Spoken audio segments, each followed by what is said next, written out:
وَلَقَدْ يَسَّرْنَا الْقُرْآنَ لِلذِّكْرِ فَهَلْ مِن مُّدَّكِرٍ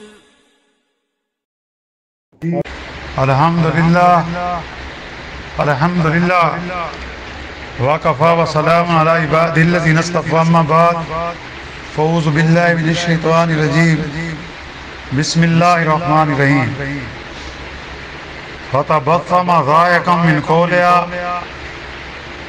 وَقَالَ رَبِّ أَوْزِعْنِي أَنْ أَشْكُرَ نِعْمَتَكَ الَّتِي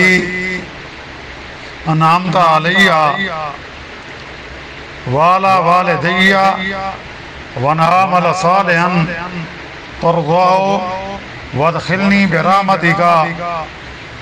فِي عِبَادِكَ الصَّالِحِينَ۔ سلیمان علیہ السلام نے جب اس چیمٹی کی بات سنی تو اس کی بات سے مسکراتے ہوئے ہنس پڑے اور کہنے لگے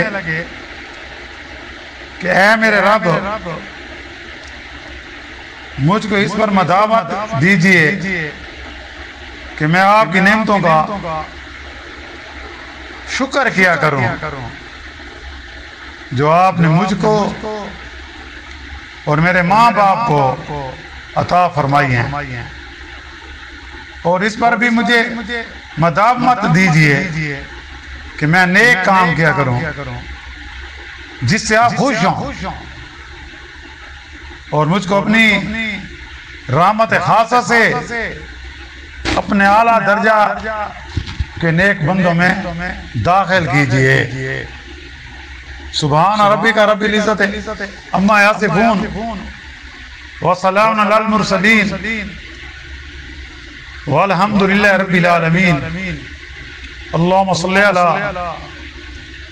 سیدنا محمد وعلی آلہ وصحابہ وسلم۔ پارہ 19واں سورۃ النمل کی آیات مبارکہ 19 کی تلاوت کی گئی ہے اور ساتھ ترجمہ بھی ہوا ہے۔ جیسا کہ آپ کو معلوم ہے ہمارے کال کے درس میں یہ ذکر ہوا تھا کہ جب حضرت سلیمان علیہ السلام کا اپنے لشکر کے ساتھ ایک وادی سے گزر ہوا، وادی نمل یعنی چیمٹیوں کی وادی میں، تو ان میں سے ایک چیمٹی نے اپنی ساتھی چیمٹوں کو کہا کہ اپنے اپنے بلوں میں گھس جاؤ، کہیں ایسا نہ ہو کہ حضرت سلیمان علیہ السلام کا لشکر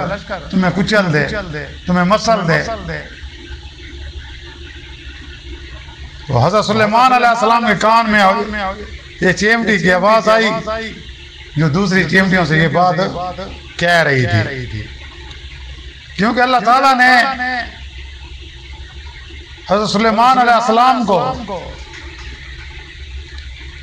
یہ صفت اور کمال عطا فرمایا تھا کیا پرند چرند ہر ایک کی زبان سمجھتے تھے۔ تو اس بات پر کہ حضرت سلیمان علیہ السلام کو چیمٹی کی اس بات پر بڑا تعجب ہوا،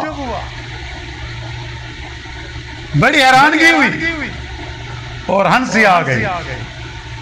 کہ فَتَبَسَّمَ ضَاحِكًا مِنْ قَوْلِهَا، کہ اس کی بات سے آپ مسکرائے اور ہنسے۔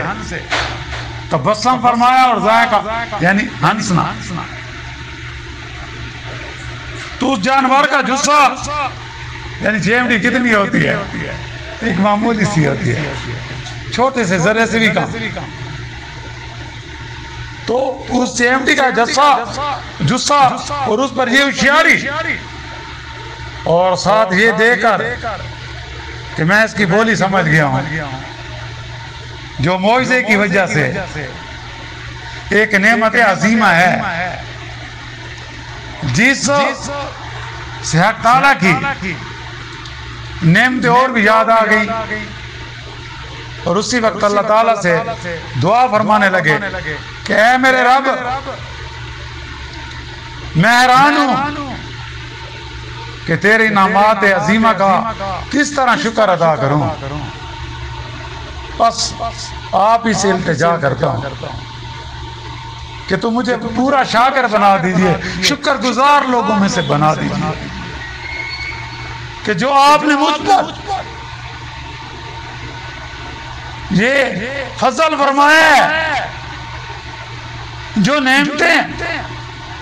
آپ نے میرے والدین کو عطا فرمائی ہیں کہ وہ مومن ہوئے، اور مجھے ایسے نیک عمل کرنے کی توفیق بخشیے کہ جن سے آپ خوش اور راضی ہو جائیں۔ تو اللہ تعالیٰ سے دعا ہے کہ اللہ تعالیٰ ہمیں ایسا بنا دے کہ اللہ تعالیٰ ہم سے راضی اور خوش ہو جائے۔ آخرت میں اپنے اعلیٰ نیک بندوں میں یعنی مجھے انبیاء کی ساتھ میں ٹھہرائیے، اور جب میری موت آئے تو آخرت میں مجھے انبیاء اور مرسلین کے ساتھ اٹھائیے کہ میں ان کے ساتھ جنت میں داخل ہوں۔ اور کیجئے کہ حضرت سلیمان علیہ السلام کی یہ دعا کیا تعلیم دے رہی ہے، اس میں ہمارے لیے بھی بڑا سبق ہے کہ حضرت سلیمان علیہ السلام کو اللہ نے وہ تمام دنیاوی نعمتیں عطا کی تھی۔ انسان اس دنیا میں کیا چاہتا ہے؟ عزت چاہتا ہے، شہرت چاہتا ہے، دولت چاہتا ہے، افرادی قوت چاہتا ہے، بڑی قوم چاہتا ہے، بڑے پیروکار چاہتا ہے، یعنی عزت، حکومت، سلطنت، علم و حکمت کی غیر معمولی وسعت، اور پھر نبوت، سب بھی کچھ حضرت سلیمان علیہ السلام کو اللہ نے عطا کیا تھا۔ مگر چونکہ ایک عارف باللہ کی نظر میں عمل صالح سے بڑھ کر کوئی نعمت نہیں، کیوں؟ یہاں کی دولت، یہاں کی شہرت، یہاں کی عزت، یہاں کی نیک نامی، یہاں کے خاندان، یہاں کے پیروکار، یہ سب عارضی ہیں۔ سب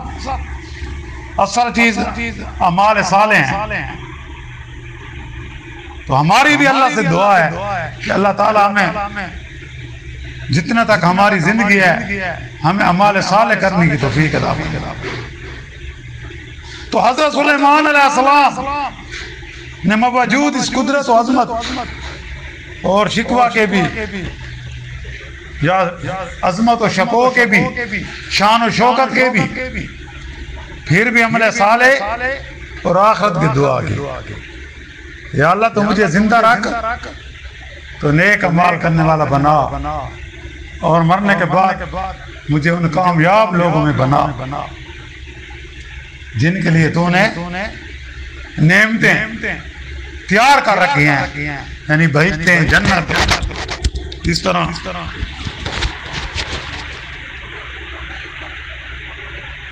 ایک روایت ہے کہ ایک بار حضرت سلیمان علیہ السلام مائے اپنے لشکر کے جا رہے تھے کہ ایک کاشتکار کھیت میں ہل جوت رہا تھا۔ وہ بطور تمنا کی حسرت سے کہنے لگا کہ آل داؤد کو تو بڑی سلطنت عطا ہوئی، اس کی خبر جنات نے یا ہوا نے یا پرندوں کے ذریعے حضرت سلیمان علیہ السلام کو ہو گئی۔ آپ تنہا پیدل اس کے پاس تشریف لے گئے، سلام و دعا کے بعد فرمایا کہ مناسب نہیں کہ جس کی تم کو قدرت نہ ہو اس کی تمنا کرو، یعنی کہ اللہ سے وہ چیز مانگو جس پر تم عمل بھی کر سکو۔ اس پر امپلیمنٹ بھی کر سکو۔ پھر فرمایا اگر ایک بار تسبیح سبحان اللہ کہنا بارگاہ الہی میں قبول ہو جائے تو آل داؤد کی سلطنت سے بڑھ کر ہے۔ اللہ اکبر، سبحان اللہ و بحمدہ، سبحان اللہ العظیم۔ تو خلاصہ یہ ہوا کہ حضرت سلیمان علیہ السلام کی یہ دعا وَنْ عَامَلَ صَالِحًا تَرْضَوْا، یعنی اے اللہ مجھے ایسے عمل صالح کی توفیق دیجئے جس سے کہ آپ خوش ہوں، یعنی وہ عمل مقبول ہو۔ تفسیر روح المعانی میں حضرت علامہ سید محمود آلوسی رحمۃ اللہ علیہ جو بغداد کے بڑے مفسر تھے اور مفتی تھے، یہ آج کل کے ہماری طرح جو مفتی ہیں ان کی طرح نہیں تھے، شوباز قسم کے مفتی بھی ہیں، اللہ ان کے فتنے سے بھی محفوظ فرمائے، کہ عمل صالح کے لیے قبولیت لازم نہیں ہے، یعنی آپ عمل صالح کریں اور یہ کہیں کہ نہیں قبولیت لازم ہے، یہ لازم نہیں ہے، بلکہ قبولیت کچھ شرائط پر موقوف ہوتی ہے۔ اور فرمایا کہ صالح اور مقبول ہونے میں نہ عقلاً کوئی لزوم ہے نہ شرعاً، اس لیے انبیاء علیہ السلام کی سنت ہے کہ اپنے اعمال صالح کے مقبول ہونے کی بھی دعا کرتے رہیں، جیسا کہ سلیمان علیہ السلام نے کہا، جیسے حضرت ابراہیم علیہ السلام اور اسماعیل علیہ السلام نے بیت اللہ کی تعمیر کے وقت دعا فرمائی ربنا تقبل منا انک انت السمیع العلیم۔ اور اس سے معلوم ہوا کہ جو عمل نیک ہے صرف اس کو کر کے بے فکر ہونا نہیں چاہیے، بلکہ اللہ تعالیٰ سے یہ دعا بھی کرنی چاہیے کہ یا اللہ یہ میرا عمل، یہ میری نیکی، اس کو قبولیت والا فرما، اس کو اپنی بارگاہ میں قبول فرما۔ انشاءاللہ اب اگلی آیات میں مزید حضرت سلیمان علیہ السلام کا ذکر ہوگا، جس میں ہدہد کی ذکر ہوگا، اس کا کیا مکالمہ ہوتا ہے۔ تو اللہ تعالیٰ سے دعا ہے کہ اس نے ہمیں فضل و کرم سے جو دین عطا فرمایا، ہمیں ایسے نبی کا امتی بنایا کہ جس کے بعد نبوت کا دروازہ ہمیشہ ہمیشہ کے لیے بند ہو گیا، جو اللہ کے بعد اس کائنات میں سب سے اعلیٰ افضل ارفع شخصیت ہیں۔ تو اللہ تعالیٰ ہمیں بقیہ زندگی بھی قرآن و سنت کے مطابق گزارنے کی توفیق عطا فرمائے۔ وآخر دعوانا الحمدللہ رب العالمین۔ ربنا آتنا فی الدنیا حسنۃ وفی الآخرۃ حسنۃ وقنا عذاب النار۔ ربنا تقبل منا انك انت السميع العليم وتب علينا انك انت التواب الرحيم۔ صلی اللہ تعالی علی خیر خلق محمد